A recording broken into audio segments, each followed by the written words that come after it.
ఈరోజు బహుశా నీలో ప్రశ్న ఉండొచ్చు, వెస్లీ గారు నన్ను ఎవరు చూడలేదండి, ఎవరు పట్టించుకోవట్లేదండి, ఎవరికి వాళ్ళు జీవిస్తున్నారు, కానీ ఏ ఒక్కరు నా మీద దృష్టి నిలబట్టలేదని, నా భర్త కూడా నన్ను చూడలేకపోతున్నాడు, నా భార్య నన్ను చూడట్లేదు, నా పిల్లలు నన్ను చూడట్లేదని చాలా మంది ఏడుస్తుంటే దేవుని సేవకునిగా ప్రకటిస్తున్నాను, నీ యేసయ్య చూపు నీ మీద ఉంది. హల్లెలూయా.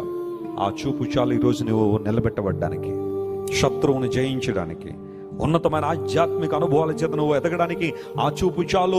యెహోషువ వారిని చూచి, ప్రభు చూస్తున్నాడు. యెహోవా కన్నులు ప్రతి స్థలం మీద ఉండును, మంచి వారిని చెడ్డవారిని అవి చూచుచుండును. తన యందు యథార్థ హృదయం గల వారిని బలపరచడానికి యెహోవా కనుదృష్టి లోకమంతా ఏం చేస్తుంది? సంచారం చేస్తుందట. ఎందుకు అంటే ఎవరైతే యథార్థమైన హృదయాన్ని కలిగి ఉన్నారో, యథార్థమైన భక్తిని చేస్తున్నారో, మనుషులు చూడాలనో మనుషులు మెచ్చుకోవాలన్న భక్తి కాదు ఇది.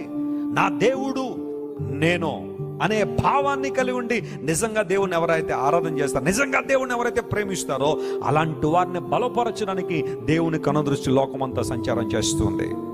నిన్ను చూసే దేవుడు ఆయన. హాగరు పేరు పెట్టిన దేవునికి ఏమని?